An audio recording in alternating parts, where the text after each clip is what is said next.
Lord of the Mysteries, by Unkun Senpai. Chapter 6, Beyonder. Not only did they speak the same lone language, they also shared the same grim and tense vibes. Where am I? What do I plan to do here? I would like to know too. Calming himself down, Zhou Mingrue silently repeated the questions posed by the two. What left the deepest impression on him were neither the sentences formed by words nor the meanings behind them, but the display of bewilderment, vigilance, panic, and reverence by the couple. For some baffling reason, two people had been mysteriously dragged into this world surrounded by gray fog. As the perpetrator, Zhou Mingrue was already feeling abnormally dumbfounded and startled, let alone the couple who was pulled into this mess completely passively. For them, such events and encounters might already be beyond their imaginations, right? Momentarily, Zhou Mingrue thought of two options. The first option was feigning victimhood to hide his true identity, and in turn gain a considerable amount of trust.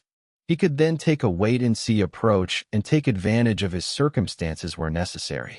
The other option was to maintain his mysterious identity in the eyes of the couple. He could then affect the subsequent development while gleaning valuable information from them. Without the luxury of time to deliberate over the situation, he grasped hold of the thought that flashed across his mind. He made an immediate decision to try out the second idea. Exploit the psychological state of the others to gain the greatest advantage for himself. After a few seconds of silence in the fog, Zhou Mingrue chuckled. With a low but not heavy tone, he calmly spoke as though he was replying to the polite greetings from the visitors. An attempt. An attempt? An attempt? Audrey Hall looked at the mysterious guy veiled in the grayish-white fog, and the only thought was that whatever was happening was absurd, funny, horrifying, and weird. She was at the dressing table inside her bedroom only moments ago, but just by turning around, she had come into this place that was filled with gray fog. How inconceivable! Audrey took a breath, revealing an impeccable, courteous smile. She asked in a somewhat perturbed way, "Sir, is the attempt over? Might you permit our return?" Alger Wilson also had the intentions to probe Zhou Mingrue in a similar fashion, but his rich experience made him statelier. He held back his impulse and only took on the role of a silent onlooker. Zhou Mingrue looked at the questioner. Looking through the hazy mist, he could roughly see the silhouette of the person in question. It was a tall girl with smooth blonde hair, but her exact countenance could not be seen clearly. He did not rush to reply the girl's question, but turned around to look at the man. He had messy dark blue hair, as well as a medium stature that was not considered stout. Zhou Mingrue suddenly realized something. Once he became stronger or had a deeper understanding of the foggy world, perhaps it was possible for him to see through the fog and discern the girl and the man. In this situation, they are the visitors, and I'm the master. After changing his mindset, Zhou Mingrue instantly noticed details that he had neglected earlier on. The girl with a melodious voice and the mature, withdrawn man both looked considerably incorporeal. Tainted by a faint crimson red, they resembled a projected image of the two crimson-red stars beyond the gray fog. This projection was based on the connection between the crimson red and himself, an intangible connection that only he himself could realistically grasp hold of. The projection would disappear once the connection was cut, and the couple would then return.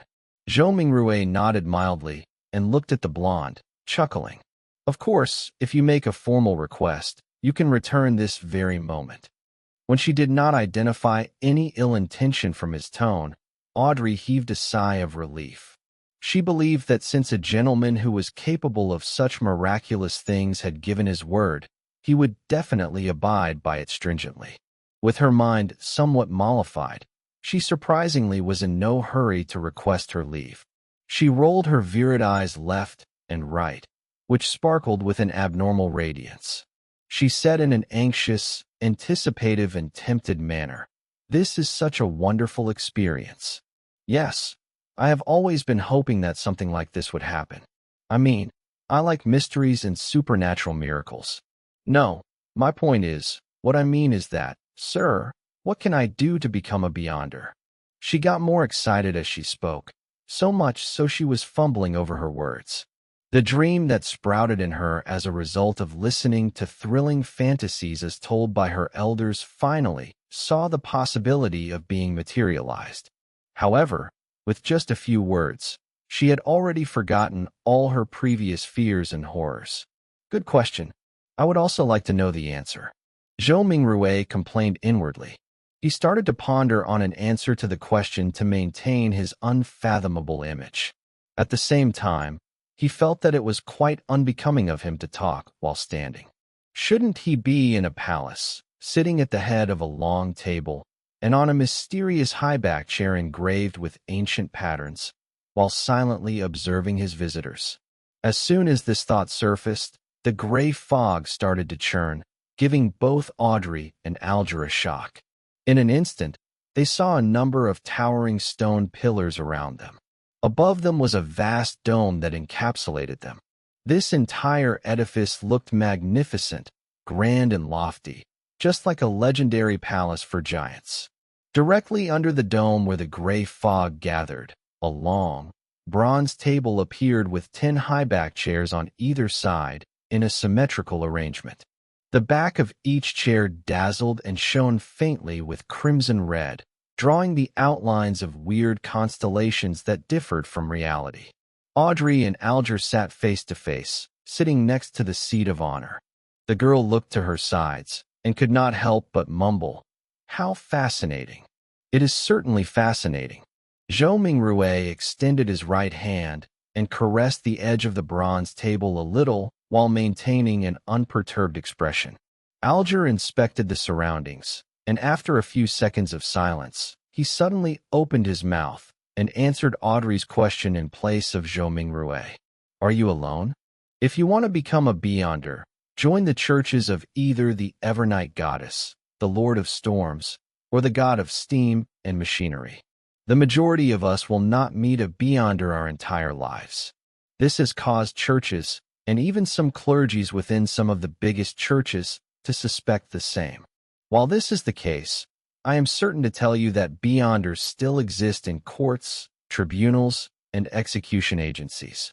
They are still fighting against the dangers that grow in the dark, only that their numbers are much fewer as compared to before and during the early days of the Iron Age. Zhou Mingrui listened attentively, but he tried his best to present himself as paying little attention to Alger's words, much like how young kids listen to stories. Relying on Klein's fragmented general knowledge of history, Zhou Mingrui knew clearly that the Iron Age referred to the current epoch, which was the fifth epoch that began 1,349 years ago. Audrey silently listened to Alger finish his sentence before sighing. "Mister, I know all about what you just said. I even know more than that, including the Nighthawks, the mandated Punisher, and the Machinery Hive Mind, but I don't want to lose my freedom." Alger gave a low-sounding laugh and said vaguely, "You can't become a Beyonder without sacrifices. If you don't consider joining churches and accepting their given challenges, you can only seek the royal families and the few nobles with family histories of more than 1,000 years. If not, you can rely on your luck to search for clandestine evil organizations." Audrey puffed her cheeks subconsciously and looked around in a fluster. After confirming that both the mysterious man and Audrey did not notice her tic, she pressed, "Are there no other solutions?" Alger sank into silence. About half a minute later, he turned around to look at the mysterious man, who was watching the two of them in silence. Realizing that Zhou Mingrui had no plans to make any comment, he looked back at Audrey and said with deliberation, "I have 2 sets of Sequence 9 potion formulas." "Sequence 9? Zhou Mingrui muttered to himself. "Really? Which 2 sets?" Audrey clearly knew what the Sequence 9 potion formulas meant. Alger leaned back slightly and replied unhurriedly, "As you know, humanity can only depend on potions to become real Beyonders, while the names of potions come from the blasphemy slate. After constant translations into Jotun 1, Elvish, ancient and modern Hermes, and ancient Fasak. They have undergone changes to match the day and age of that era. The essence is not in their names, but whether they portray the core characteristics of the potions. I have a Sequence 9 potion named Sailor. It enables you to have excellent balancing capabilities. Even if you were on a boat in a rainstorm, you will be able to walk about freely as though you were on land. You will also gain immense strength and illusory scales under your skin. They will enable you to swim like a fish and be difficult to catch. You will move agilely underwater just like marine animals. Even without any equipment, you will be able to easily submerge underwater for at least 10 minutes. Sounds great. The Keepers of the Seas from the Lord of Storms. It was called by that name in the past. Alger did not pause and continued. The second set of Sequence 9 potions is called Spectator, although I am not sure what it was called in the past. This set of potions enables you to have an exceptionally sharp mind with acute observational abilities. I believe you can understand by what spectator means from watching operas and plays. Just like an audience, spectators judge the actors in the secular world, catching a glimpse of the real thoughts of them through their emotions, conduct, and mantras. At this point, Alger emphasized, you must remember, regardless of whether you are at an extravagant banquet or a crowded street, spectators can only be spectators forever. Audrey's eyes shone as she listened and spoke after a long while. Why? All right. This is a follow-up question. I think I have fallen in love with this feeling of being a spectator. How can I get this potions formula? What can I use to trade with you for it? Alger looked like he was already prepared as he said in a deep voice, the blood of ghost sharks, at least 100 milliliters of it. Audrey nodded her head excitedly, but subsequently asked worriedly, if I can get it, and I'm saying if, how do I hand it to you? How can you promise me that you can give the potion's formula to me in return for the ghost shark's blood, as well as the authenticity of the formula? Alger said calmly, I'll give you an address. I'll mail the formula to you, or tell you directly here, once I receive the blood of the ghost shark. As for promises, I think that both you and I can feel rest assured under the witness of the mysterious Sir. As he said this, he swept his eyes towards Zhou Mingrue, who was sitting up straight at the seat of honor. Sir, the fact that you brought us here shows that you have tremendous strength unimaginable to us. Neither one of us would dare violate a promise with you as witness. That's right. Audrey's eyes sparkled and agreed with excitement. From her perspective, the mysterious gentleman who had unimaginable abilities was definitely an authoritative witness. How could I or the guy opposite me dare trick him? Audrey half turned her body and looked at Zhou Mingrue earnestly. Sir, please be the witness of our trade. At that moment, she then realized that she was all too impolite, having forgotten all along to ask a particular question. She asked hurriedly, Sir, how should we address you? Alger nodded slightly and echoed the same question in a serious manner. Sir, how should we address you? Zhou Mingrue was taken aback. He gently rapped his fingers on the bronze table. The contents of the earlier divination flashed across his mind suddenly. He leaned back, withdrew his right hand, and crossed his 10 fingers, placing them below his chin. He gave the duo a faint smile. You can address me as. Upon saying this, he paused for a moment. He said amiably and calmly, the Fool. Chapter 7. Call sign. You can address me as the Fool. The simple answer soon emanated through the grand hall and dissipated into the fog. However, the voice kept resonating in Audrey's and Alger's hearts, stirring up one ripple after another. They never expected such a designation, but they felt that he was deserving of it. The designation perfectly embodied his image as someone mysterious, powerful, and bizarre. After a few seconds of silence, Audrey stood up, held up her skirt slightly, and bent her knees, curtsying to Zhou Mingrue. Honorable Mr. Fool, would you please permit me to take the liberty of requesting you to be the witness of our trade? It's nothing. Zhou Mingrue's mind whirred as he answered in a way that matched his status. It's our honor, Mr. Fool. Alger stood up as well. He bent his back slightly with his right palm over his chest. Zhou Mingrue lowered his right palm and smiled. Continue, the both of you. Alger nodded and sat back down before looking at Audrey. If you can obtain the ghost shark's blood, get someone to send it to the Warrior and Sea Bar at Pelican Street, in the White Rose Borough of Pritz Harbor. Tell the boss, Williams, that it's what the captain wants.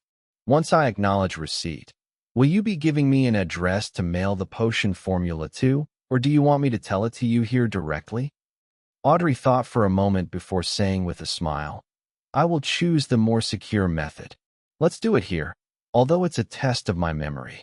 Since Mr. Fool had agreed to bear witness for the trade, it also represented that there would be a similar gathering the next time. With this in mind, she suddenly turned her head as she looked at Zhou Mingrue with sparkling eyes. With a tone of interest, she suggested, Mr. Fool, would you mind making a few more attempts like this? Alger listened to her suggestion calmly. He was tempted by the suggestion as well. He hurriedly echoed, Mr. Fool, don't you find such gatherings interesting? Although your powers exceed our imaginations, there has to be certain domains that you don't understand or excel in. The person across me is obviously a young lady of lofty stature. I also have my unique set of experiences, insights, mediums, and resources. Perhaps there will come a day when both of us can help you complete something trivial that might be inconvenient for you. From his point of view, the fact that he had been pulled into this space without any warning or any means to resist meant that the mysterious Mr. Fool was in control. Participating in the gatherings was not necessarily something he could refuse. Therefore, it was better to reap the benefits of this encounter as much as he could to make up for his passive and disadvantaged state. The trio at the long table had different backgrounds, resources, information channels, and comprehension of the mystical domain. If they interacted and enjoyed some limited cooperation, they could produce unpredictable and immeasurable effects. The resource trade that had just been negotiated was one example. Another example would be if he wished to kill someone. He could easily request the gathering's members who did not appear to be related to him both on the surface and in reality for help. He could perfectly misdirect any investigators. A young lady of lofty stature. Was my behavior and accent that obvious? Audrey stared blankly, mouth slightly agape, but she soon jolted back to her senses and nodded her head without any hesitation. Mr. Fool, I think it's a very good suggestion. As long as this gathering becomes regular, you can totally leave certain things that are inconvenient for you to us. Of course, it has to be something within our capacities. From the moment he heard the suggestion, Zhou Mingrue was already weighing the pros and cons. More gatherings definitely allowed him to gain more knowledge of the secrets of the Beyonders or other mysteries, a boon for his transmigration back. For example, it was likely that the potion formula would appear at the next gathering because of the spectators. Similarly, the information he gained was bound to be helpful for his present life. However, more gatherings meant it was easier to expose himself. Indeed, regardless of the world, there is no such thing as a free lunch. Zhou Mingrue extended his right hand again as he rapped the side of the long table with his finger gently. Considering the fact that he was in control of the gathering's summoning and dismissal, any threat of exposure was within the confines of his control. The pros clearly exceeded the cons, so Zhou Mingrue rapidly made a decision. He stopped his rapping as he smiled at the anticipative and perturbed gazes of the duo. I'm a person who likes a fair and equal exchange. Your help will not go unrewarded. Every Monday at 3 in the afternoon, try your best to be alone. After I make a few more attempts and figure out certain things, perhaps you can apply for a leave of absence ahead of time. You will no longer need to worry about being in inappropriate situations. This was a form of agreement to Alger's and Audrey's suggestions. Audrey had just turned 17. Having been taken care of her entire life, she had the character of a young girl. Therefore, she could not help but clench her fist and gradually pump it in front of her chest when she heard the fool's reply. Without waiting for Alger to say a word, Audrey said in excitement, her eyes glowing, "Then, shall we give ourselves call signs? After all, we can't use our real names for conversation. Although I might not be able to deceive Mr. Fool regarding my true identity, the person opposite me poses some danger. I must not let him know who I am." "Good idea," answered Zhou Mingrue in a simple and relaxed manner. Audrey's mind immediately began whirring as she aired her thoughts as they came to her. "You are Mr. Fool, which is derived from tarot cards. Then, as a fixed, long-term, and secretive gathering, we should be uniform in our designations." "Yes, I'll also choose one from the tarot cards." Her tone slowly turned joyous. "I've decided. My designation shall be Justice." It was one of the 22 major arcana tarot cards. "What about you, mister?" Audrey cheekily smiled at her partner sitting across her. Alger frowned slightly before relaxing it immediately. "The Hanged Man." It was another major arcana card. "All right. Then we can be considered as the founding members of the Tarot Club." Audrey was the first to blurt it out happily, only to look fearfully at the fog-concealed Zhou Mingrue. "Will that be all right, Mr. Fool?" Zhou Mingrue shook his head in amusement. "You can decide on such trivial matters by yourselves." "Thank you." Audrey was clearly thrilled. Following that, she looked at Alger. "Mr. Hangman, can you repeat the address again once more? I'm afraid that my memories will fail me." "No problem." Alger was very pleased with Audrey's seriousness as he repeated the address once more. After repeating it to herself silently thrice, Audrey said again in excitement, "I heard that tarot cards were invented by Emperor Roselle as a game. In fact, doesn't it come equipped with the power to divine the future?" "No. Most of the time, divination stems from oneself. Everyone has something spiritual about themselves, allowing them to attune to the spiritual world and connect to information about themselves at an even higher level. However, ordinary folks are unable to notice this, much less be able to interpret the signs they receive. This information will present itself with the help of divination tools. Let me raise a simple example: dreams and dream interpreters." Alger took a glance at Zhou Mingrue, and seeing no response from him, he refuted Audrey's claim. "Tarot cards are, in fact, such a tool. It uses more symbolism and more logical elements to help us in conveniently and accurately interpreting the signs." Although Zhou Mingrue appeared indifferent, he was actually listening very carefully. It was only at this point that his empty mind slowly became heavy as his head began to feel a throbbing pain. "Got it." Audrey nodded in agreement. Following that, she emphasized, "That's not what I meant. I'm not doubting the tarot cards, but I heard that Emperor Roselle had actually created another set of cards, secret and mysterious ones. They were paper cards which symbolized a particular unknown power. There was a total of 22 cards that he completed. Later on in life, he referenced them to create the 22 major arcana tarot cards which are used as a gaming tool. Was what I said correct?" She looked at Zhou Mingrue as though she was attempting to get an answer from the mysterious Mr. Fool. All Zhou Mingrue did was smile, without saying a word. He cast his gaze at the Hanged Man as though he was putting him to the test. Alger subconsciously straightened his back and said in a deep voice, "That's right. It is said that Emperor Roselle had seen the blasphemy slate, and that set of paper cards contained the profound mysteries of the 22 paths of the divine." 22 paths of the divine, repeated Audrey with a longing tone. At that moment, Zhou Mingrue's headache intensified. He felt that his invisible connection with the crimson stars and grayish-white fog was beginning to falter. "All right, that will be all for today's gathering," he said in a deep voice after making the decision immediately. "By your will." Alger bowed his head respectfully. "By your will." Audrey mimicked the Hanged Man. She still had many questions and thoughts. Thus, she was unwilling to have it end so soon. As Zhou Mingrue severed the connection, he said with a smile, "Let us look forward to the next gathering." The stars brightened once more as the crimson light receded like water. Just as Audrey and Alger heard Mr. Fool's words, their figures turned into a blur as they phased away. In a second, the projection shattered as the gray fog restored its silence. As for Zhou Mingrue, he felt himself turning heavy rapidly. His surroundings turned fleeting as his eyes met darkness before changing into dazzling sunlight. He was still standing in the middle of his apartment. It was like a dream. What the heck was that foggy world? Who or what sort of power created the changes that just happened? Zhou Mingrue sighed softly. He was completely puzzled as he walked towards the study desk, as though his legs were filled with lead.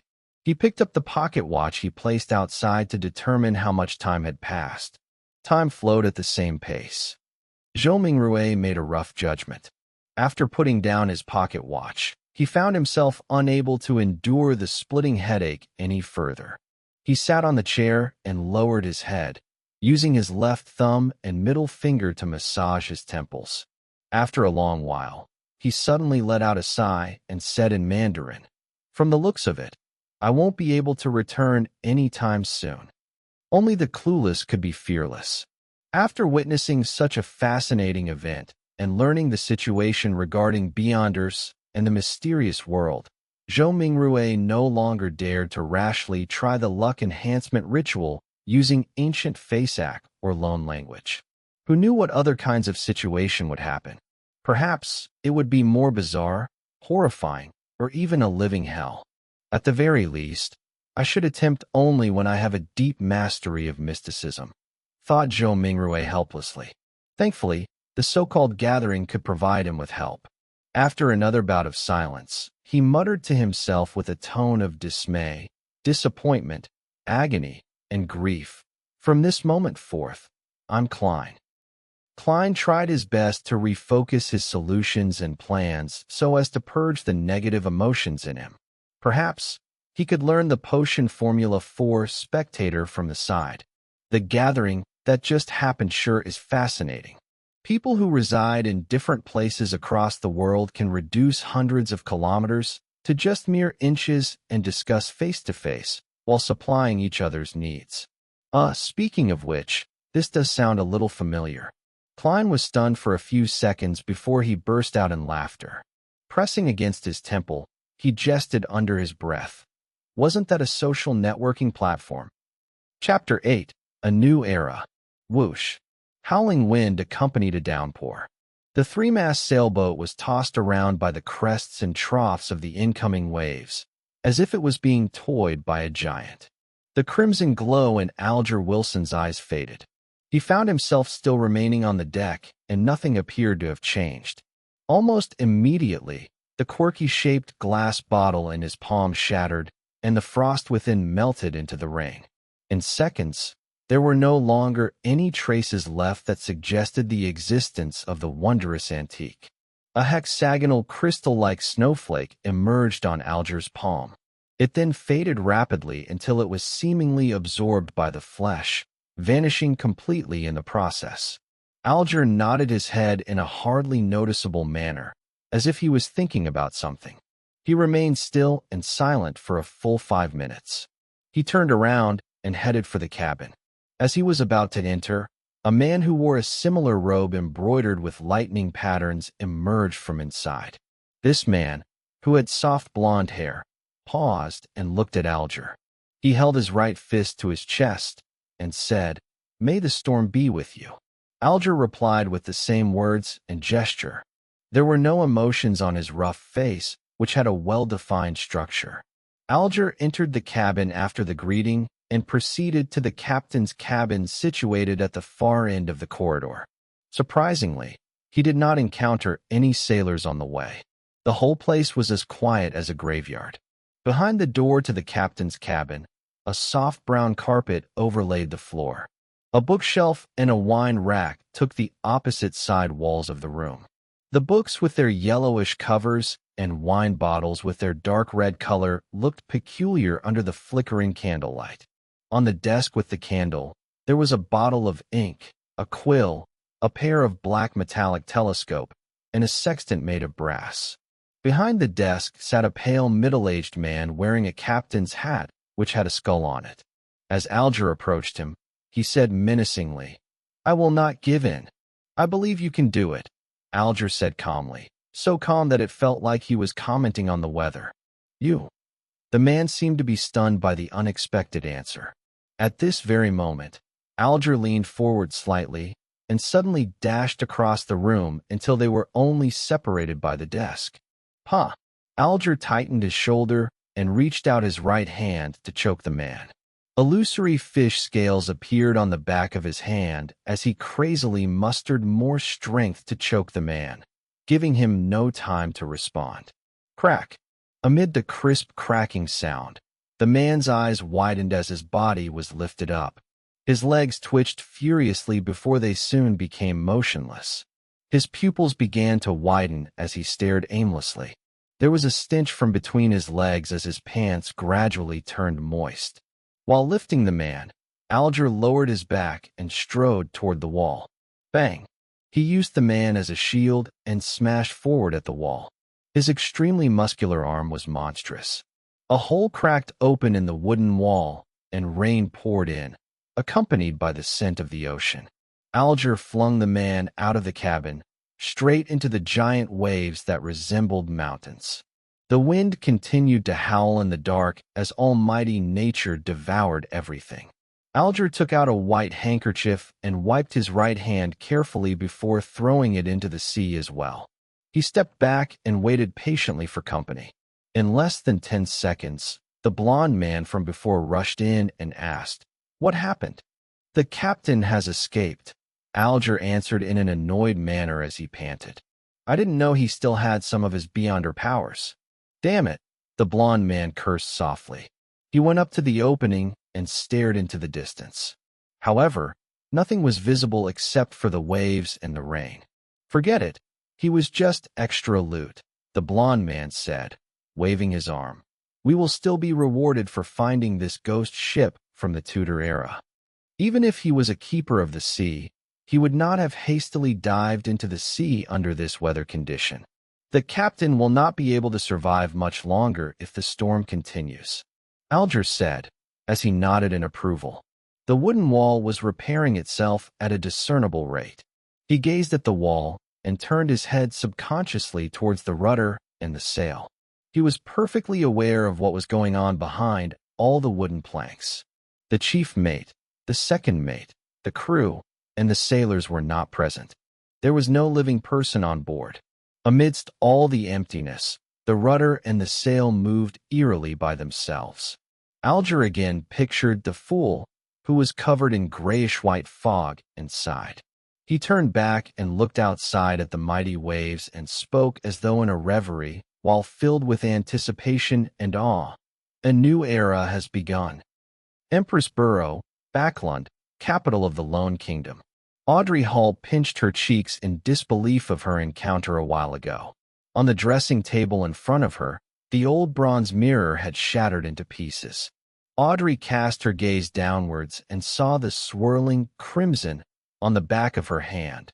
It was like a tattoo depicting a star. The crimson gradually faded and disappeared into her skin. Only at this point in time was Audrey certain that it was not a dream. Her eyes twinkled as she grinned. She could not help but stand up before bending down to lift up the hem of her dress. She curtsied towards thin air and started dancing lively. It was the ancient elf dance, the most popular dance among royalty at the moment. She had a bright smile on her face as she moved about gracefully. Knock, knock. Someone suddenly knocked at her bedroom door. "Who is it?" Audrey immediately stopped her dance and asked as she tidied her dress to look more elegant. "My lady, may I come in? You should start to prepare for the ceremony," Audrey's maidservant asked from outside the door. Audrey looked into a mirror on the dressing table and quickly wiped the smile from her face, leaving only a tiny hint of a smile. She responded gently after she had ensured everything was presentable. "Come in." The doorknob turned and Annie, her maidservant, pushed in. "Oh, it cracked," Annie said as she instantly saw the outcome of the old bronze mirror. Audrey blinked and said slowly, Yes. Susie was here just now. I am sure you know she likes to wreak havoc. Susie was a golden retriever that was not so much of a purebred. It was a gift given to her father, Count Hall, when he bought a foxhound. Nevertheless, Audrey adored it. You should train it well, Annie said, as she picked up the pieces of the bronze mirror adeptly and with care, lest it hurt her mistress. As she finished tidying up, she asked Audrey with a smile, "Which dress do you want to put on?" Audrey thought for a while and answered, "I like the dress designed by Mrs. Guinea for my 17th birthday." "No, you can't wear the same dress twice to a formal ceremony, or others will gossip about and question the Hall family's financial ability," Annie said, shaking her head in disagreement. "But I really like it." Audrey insisted in a gentle manner. "You can wear it at home or when you attend an event that isn't so formal," Annie said firmly, suggesting that it was not negotiable. "Then it will have to be the one with the lotus design along the sleeves given by Mr. Sadas 2 days ago," Audrey said as she drew in a gasp inconspicuously, maintaining her sweet smile. "You always have such a good taste," Annie said as she stepped back and shouted towards the door. "The 6th dressing room. Ah, forget it. I shall fetch it myself." Maidservants began to work. The dress, accessories, footwear, hat, makeup, and hairstyle. Everything had to be taken care of. When it was almost ready, Count Hall appeared at the door wearing a dark brown waistcoat. He had a hat sharing the same color as his clothes and a nice mustache. His blue eyes were filled with joy, but his loosening muscles, widening waist, and wrinkles were obviously destroying his handsome youth. "The brightest jewel of Backlund, it is time for our departure," Count Hall said, knocking at the door twice. "Father, stop calling me that," Audrey protested as she got up with the help of the maidservants. "Well then, it's time to set off, my beautiful little princess," Count Hall said as he bent his left arm, signaling Audrey to hold his arm. Audrey shook her head slightly and said, "That is for my mother, Mrs. Hall, the Countess." Then this side. Count Hall bent his right arm with a smile and said, "This is for you, my greatest pride." The Royal Navy Base, Pritz Harbor, Oak Island. When Audrey took her father's arm and walked down the carriage, she was suddenly shocked by the juggernaut in front of her. In the military port not far away, there was a huge ship shimmering with metallic reflections. It did not have a sail, leaving only an observatory deck, 2 towering chimneys, and 2 turrets at the ends of the ship. It was so majestic and large that the fleet of sails nearby were like newborn dwarfs clustering around a giant. Holy Lord of Storms. Oh, M-Lord. An ironclad warship. Amidst the furor, Audrey was also shocked by this unprecedented miracle created by mankind. It was an ocean miracle that had never been seen before. It took a while for the aristocrats, ministers, and members of parliament to compose themselves.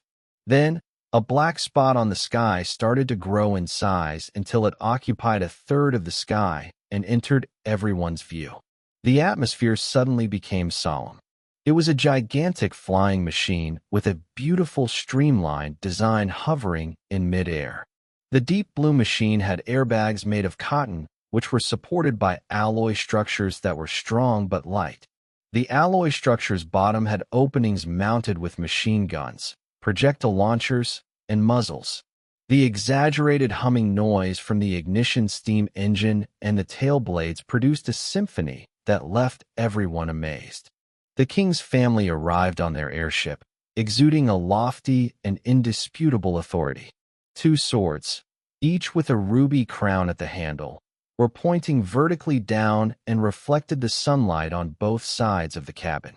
They were the Sword of Judgment, emblem which symbolized the Augustus family and has been passed down from the previous epoch. Audrey was not yet 18, so she had not attended the introductory ceremony, which was an event led by the Empress that marked one's debut into the Backlund social scene to announce her adult status. Therefore, she could not be nearer to the airship and had to remain silent at the back to watch the entire event. Nevertheless, it did not matter to her. In fact, She was relieved that she did not need to deal with the princes. The miracle that mankind used to conquer the sky touched down gently. The first ones to step down the stairs were the handsome young guards who wore red ceremonial uniforms with white trousers. Decorated with medals, they formed two lines with rifles in hand. They were awaiting the appearances of King George III, his queen, and the prince and princess. Audrey was not new to meeting important people, so she showed no interest at all. Instead, she had her attention on the two statue-like black-armored cavalry flanking the king. In this era of iron, steam, and cannons, it was surprising that there was still someone who could bear wearing full armor. The cold metallic luster and the dull black helmet conveyed solemnity and authority. Could they be the higher-order disciplinary paladins? Audrey recalled snippets of a casual conversation among adults. She was curious, but did not dare go close. The ceremony commenced with the arrival of the king's family. The incumbent prime minister, Lord Negan, went up to the front. He was a member of the Conservative Party and the second non-aristocrat to become the prime minister till this very day. He was given the title of a lord for his great contributions. Of course, Audrey knew more. Expert, help me remember my memories? In the field of psychology? Klein frowned. Hey, what if his memories of Earth were exposed? He suddenly felt like facepalming himself. The young police inspector put down his notes and searched his desk and room. Fortunately, he focused on books instead of lifting the kettle. Well, Mr. Klein, thank you for your cooperation. We advise that you'd better not leave Tingen for the coming days.